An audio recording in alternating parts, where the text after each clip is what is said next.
Alright, hi guys, it's me again, Ben. Good evening. I'm from Adonai Covenant Church.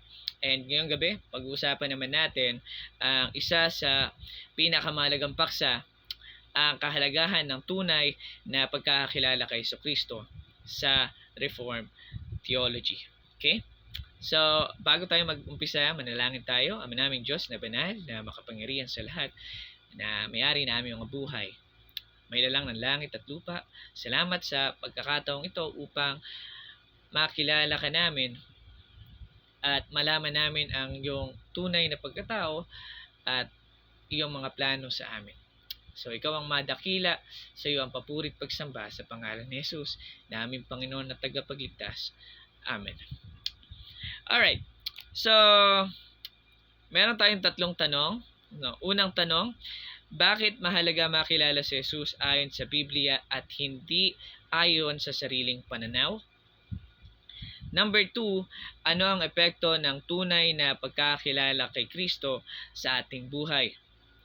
At pangatlong tanong, paano natin malalaman na tama ang ating pagkaunawa kay Hesus Kristo?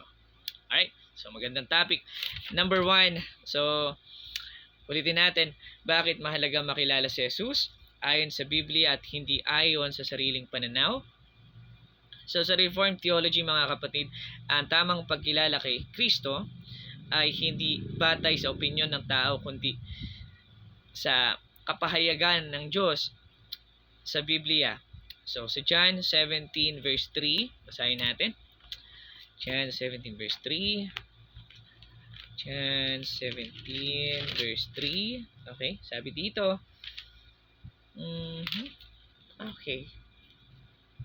Now, this is eternal life, that they may know you, the only true God, and Jesus Christ, whom you have sent. So, ulitin natin. Now, this is eternal life, that they may know you, the only true God, and Jesus Christ, whom you have sent. In Tagalog, no, meron din tayong Tagalog. Sinabi ni Jesus, ang buhay na walang hanggan, na makilala ka, ikaw na nag-iisang tunay na Diyos, at si Kristo na iyong sinugo. So, ang maling pagkakakilala kay Kristo ay maaaring humantong sa maling pananampalataya. Biblia ang tanging pamantayan. Okay? Ang Biblia ang ating pamantayan ng tamang pag-unawa sa Kanya. Okay? So, number 2, ang tanong, ano ang epekto ng tunay na pagkakilala kay Kristo sa ating buhay? So, ito ang sagot. Kapag tunay nating nakilala si Kristo sa ating buhay, mas nauunawaan natin ang ating kalagayan bilang makasalanan. Right? Kailangan natin maunawaan yon, na tayo'y makasalanan at kailangan natin ng tagapagligtas. No? So, nangangailangan tayo ng kaligtasan. So, sa pamamagitan ng kanyang kamatayan at muling pagkabuhay, tayo ay pinawalang sala at nabigyan ng bagong buhay. So, you can read Romans 5:8 and 2 Corinthians 5 verse 17. So, ang tamang pagkakilala kay Kristo ay humahantong sa pagpapakumbaba, pagsunod, at tunay na pagsamba. So, ikatlong tanong. Alright. Paano natin malalaman na tama ang ating pagkaunawa kay Jesus?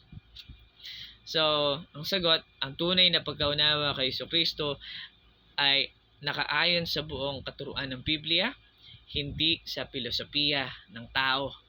Okay? So, dapat itong nakabase sa mga pangunahing doktrina ng pananampalataya, ang kanyang totoong pagka-Diyos, fully man and fully God, no? Totoong pagka-Diyos ng ni Jesus, no? Totoong pagiging tao niya and pagiging tagapagligtas natin, no?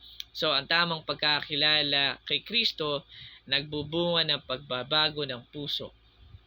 Hindi lamang sa kaalaman kundi sa pamumuhay. So, you can read that in Matthew 7 verse 16. So, pakatandaan, ang pagkilala kay Kristo ay hindi optional. Ito ay tunay na pundasyon ng tunay na pananampalataya. Kung mali ang ating understanding,